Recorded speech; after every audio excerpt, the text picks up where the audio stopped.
National Signing Day, just a couple of days away here. Notre Dame getting ready to sign as it stands on Monday morning, December 14th. 24 players, certainly possible. If not likely, that number is going to grow. I'm Patrick Engel, joined by our recruiting insider at blueandgold.com, Mike Singer, to preview what's next here on Wednesday for Notre Dame as it has putting the finishing touches here on this signing class. So first, of course, what comes to mind is this 2021 cycle is different than anyone you have covered before, Mike, and that no 2021 recruit has taken an official visit to any school. You have guys committing without seeing campus in person or going to any kind of unofficial official recruiting visit, guys who haven't met the coaching staff in person. So just take me through and tell everybody here how different covering this recruiting cycle is and just the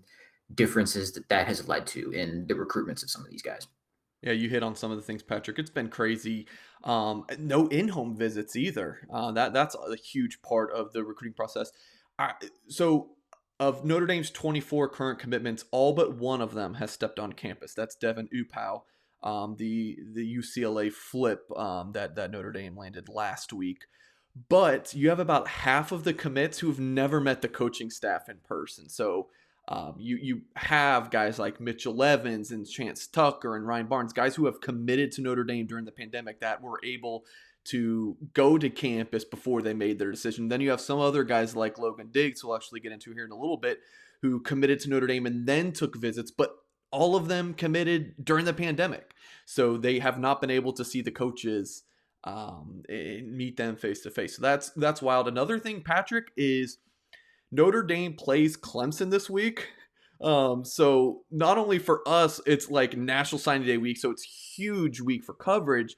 Oh, but yeah, Notre Dame is playing Clemson in the ACC championship game, so that's wild as well. So if this were a normal year, obviously Notre Dame wouldn't even be playing in the ACC championship game. But let's just say they were. This game would have taken place typically that first weekend of December. But here we are, mid-December. This should be bowl prep week. And here's Notre Dame trying to sign a class and put the finishing touches on it, while also preparing for Brian Kelly's, one of the biggest games he's ever coached in his life. So Patrick, we could spend hours kind of talking about how wild of a recruiting cycle this has been and what the long-term effects are going to be. I mean, it's been crazy. It's going to be, again, those long-term effects you're looking at 2022 and even to 2023, Patrick. This pandemic is going to keep living on in the recruiting world. Yeah, like you said, Mike, busy week for all of your National Signing Day coverage, all of your ACC title game, whatever happens on Selection Sunday with the playoff that Notre Dame is increasingly all but likely to be in. Go to blueandgold.com for all your coverage on both of those areas. Subscribe to blueandgold.com for the latest as Notre Dame wraps up this signing class for the last couple of remaining targets that it's going on. Like our YouTube channel, subscribe to our YouTube channel, and like this video, I should say, for much more video content from us throughout this week and the rest of Notre Dame's 2020 season. So, Mike, you touched on it for a minute in there. It's, I believe, 18 of the 24 as it stands now on December 14th.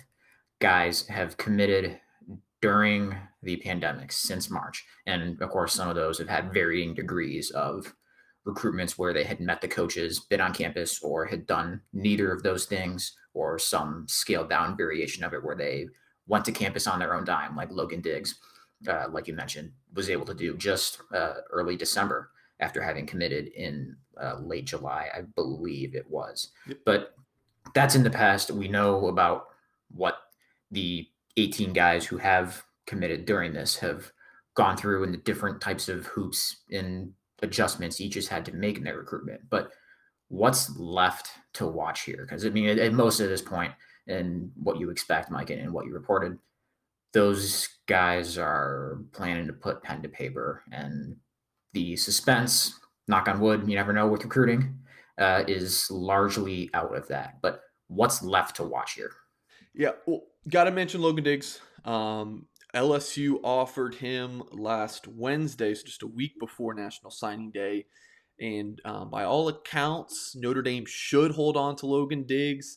From my sources, the Irish staff kind of feels confident but not complacent that they're going to keep fighting, even though that Logan's told them some good things about where his head is at with signing day coming up. Notre Dame staff is still making sure that Logan is feeling loved up, and that they are just not going to say, all right, Logan, you told us you're good, then that's it. We're just going to kind of play it cool here. No, they're still making sure that even though LSU is pushing, that they're able to hold on. So really, Patrick, it's for this Wednesday's national signing period. Um, Barring some kind of surprises, which is always possible out there, running back recruiting is really the thing to focus on. Sierra Wright, the four-star defensive back from California, he's still out there, but from what I'm told, he's not signing this week, and he's going to decide January 2nd and sign in February. So that one, let's push to the side for now, and it's really running back recruiting. So let's assume Logan Diggs sticks with Notre Dame and signs on Wednesday. Then you have Donovan Edwards, the Rivals 100 running back from the Detroit area. If Donovan Edwards wants to go to Notre Dame, boom, there you go. There's your extra guy to get to 25 to pair with Logan Diggs. Phenomenal running back group with Edwards and Diggs. But if Edwards decides to go to Michigan or Georgia, or a crazy upset and goes like Penn State or Oklahoma, then you would expect Notre Dame to go after Audric Estime, the Michigan State commitment from New Jersey. Now, man, when you talk to different folks about both of these recruitments, it's tough to read right now, Patrick. But we should find out soon enough about Donovan Edwards. He is announcing on National Signing Day in the afternoon. I believe ESPN will be carrying that. And if Edwards goes elsewhere, you go to Estime. Will Estime, if Notre Dame offers to, if it's Monday or Tuesday or Wednesday, could they sign Estime in December? Would he still wait until February? All of these things are kind of up in the air right now, but we should have a much clearer picture in terms of what's going to happen at running back. I mean, really, guys, by the hour, just make sure you're locking into blueandgold.com because things could change fast. Yes. The Edwards and Estime, or running back dynamic with Estime, or whoever it might be, has been the interesting kind of thing to follow here in the last month or 2 months, as the rest of the class has really started to fill out, and leads us right into what's one of the bigger early enrollee contingents in Notre Dame. Mike, I'll let you put the full list out here and tell everyone who's enrolling early in January. Yeah, so it is a big list, and I want to make clear that this is kind of what I've sort of been able to confirm. It's tough because it is such a big group and it's such a weird year that I wouldn't be surprised if there's one or two of these guys that I've listed that have kind of informed me that they're going to sign, that they're going to enroll early, but they end up maybe not being able to, or someone who's not planning on enrolling early that maybe is able to. So this is just, take it for what it's worth. This is the list I've come together, I've been able to put together. You got Blake Fisher, Rocco Spindler, Caleb Johnson, 3 offensive linemen, 3 defensive linemen, Gabriel Rubio, Will Schweitzer, and Devin Upau. Both of the tight end commits in Kane Barong and Mitchell Evans. Lorenzo Styles, the longtime wide receiver commit for the Fighting Irish, of course. Tyler Buckner, not playing a senior season. He will come to Notre Dame as such a highly decorated quarterback with just 1 year of starting quarterback experience. And then 3 of the 5 defensive back commitments will be enrolling early. Ryan Barnes, Justin Walters, and Philip Riley. So, man, it's a big early enrollee group. I don't remember off the top of my head if this would be the biggest in Notre Dame history, but it's certainly up there, Patrick.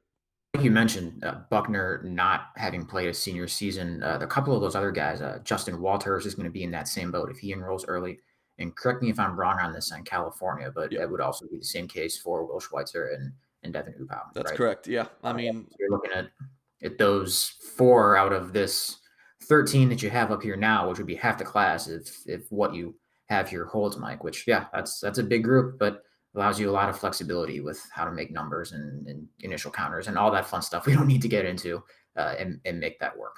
Again, make sure you are subscribed to blueandgold.com. Go into blueandgold.com for all of our coverage leading up to signing day. On signing day, as Notre Dame finishes out the class. And Stay tuned right here to our YouTube channel. Like this video, subscribe to our channel for much more throughout the week from Mike and myself. And make sure, everybody, we're going to do a National Signing Day live show. We haven't locked down this time. Maybe check around 7 p.m. Eastern time on our YouTube page. And again, lock in to blueandgold.com and don't miss anything.